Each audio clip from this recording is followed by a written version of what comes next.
ரிஷி பத்தினிகளையும் வளர்க்க, அதாவது நீங்க மனைவிகளை அழைக்க தேவருடைய மனைவிகளும் ரிஷி பத்தினிகளையும் வளர்த்து உலக பிரபஞ்சத்தில் யார் பத்தினி அதை கண்டுபிடிக்கணும், அதை நான் கண்டுபிடிக்கணும் என்று ஒரு பரிசு வைத்து அதில் என்ன பரிசு என்றார் போட்டி.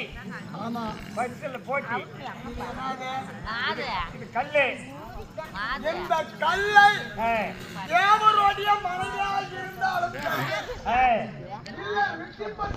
இருந்தாலும் சரி, இந்த கல்லை கல்லையாக்கணும். அவதான் உண்மையிலே பத்தினி, அவதான் பத்தினி அப்படின்னு சொல்லி நிரூபிச்சீங்க, ஏதோ காமிச்சீங்க. ஆமா. இதற்கு தேவருடைய மனைவி வந்தார்கள், ரிஷி பத்தினிகள் வந்தார்கள். எங்க அம்மா தான் முதலில் எடுத்தாங்க. என் தாய் கலைமகள் எடுத்தாள். என்னுடைய தாய் ஆகிய கலைமகள் இவதான் கலைவாபராளமே அவ எடுத்தாள். இந்த கல்லு கல்லாவே இருந்துச்சு, கல்லையாகவில்லை. இல்லை. இவ யாரு? அவ தேவடியாள். சாரி, உலக பிரபஞ்சத்திலே உலக நாயகி என்று சொல்லக்கூடிய 108 அவதாரம் கொண்டாலே உண்மையே மகேஸ்வரி பார்வதா. அவ எடுத்தாலும் எப்படி அந்த ஓம் சக்தி. ஆமா, அந்த அம்மா எடுத்தாங்க. இது கல்லாவே இருந்துச்சு, கல்லை ஆக்கல, ஆக்க முடியவில்லை. இதயம் பாட்டியாகிய லட்சுமி தேவி எடுத்தார், அவளும் கல்லை ஆக்கவில்லை. ஆனால் இந்த தேவருடைய மனைவியை ஆக்க முடியவில்லை. யாருமே அதை கல்லை ஆக்கலை. அதில் முனிவர் மனைவியாகிய இந்த பத்தினி என்று சொல்லக்கூடியவள் அத்திமகா முனிவருக்கும் அத்திமகா முனிவருடைய மனைவியாகிய அனுசுதா தேவி மட்டும் இதை கல்லையாக்கணும். அவதான் உலகத்துல பத்தினி. உலக பிரபஞ்சத்தில் அத்திமகா முனிவருடைய மனைவியாகிய அனுசுதா தேவி மட்டும் தான் பத்தினி. அப்ப தேவனுடைய மனைவி அத்தனை பேரும்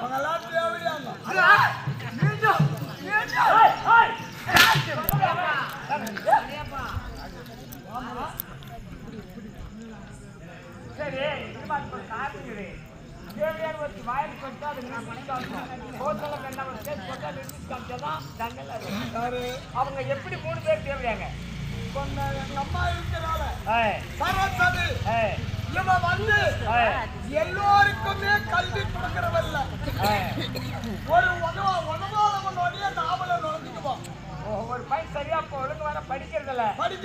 அம்மா பாப்பாங்க, இந்த அம்மா பையன் ஒழுங்காவே படிக்கிறதில்ல என்று அவன் நாவல நுழைஞ்சு அந்த பையனுக்கு நல்ல கல்வியை தரலாம். கொடுத்து இந்த கலெக்டாவான், பெரிய ஐஏஎஸ் கலெக்டாவான். அப்ப எங்க அம்மா யார வச்சிருக்கிறான்? அந்த பையனை வச்சிருக்கிறான். இவன் ஒரு யாரு? அவன் தேவடியா. எங்க அம்மாவும் தேவடியா தான். யாரு வச்சிருக்கிறேன்?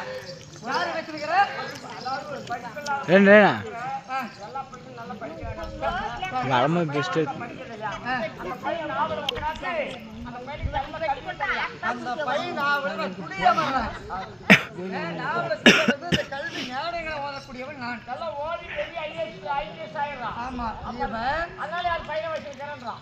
ஏண்டாடே, உன்னை புள்ள ஊர்ல ஒண்ணு இருந்தா ஏதோ உருப்படி ஆகுமா? உருப்படி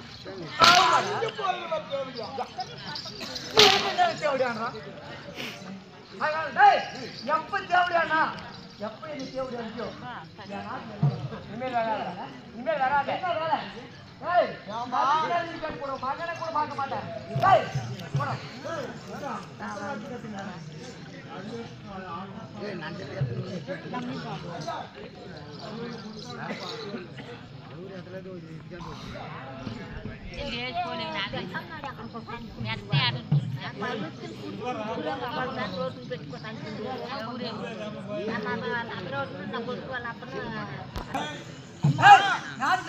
நான் சொல்லுகிறேன். ஆனால் விடிவதற்குள் தன்னுடைய மகனாகிய நார்மையை நான் படிக்கக்கூடியவர் என் கணவர், புரியுதா? படி அளக்கக்கூடியவர் இருக்கிறாங்க. நீ பையன் புட்டு முட்டுறமா நினைக்குதாடா? ஏன்னா உருவாக்குறீங்களா? முடிச்சு கூட எடுத்து நக்கத்தை உருவாக்குறேன். நீ அழிஞ்சு போயிருவே. கத்திடுவாங்க, மண்ணை நெருக்கூடாது.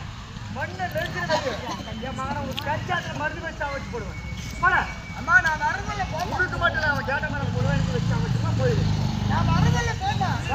போடாதான் நான் போயிட்டு இப்படியே போயிட்டு இருக்கேன் விடு. வராத அப்படியே பஸ் ஏற்றாமட்டு போயிடு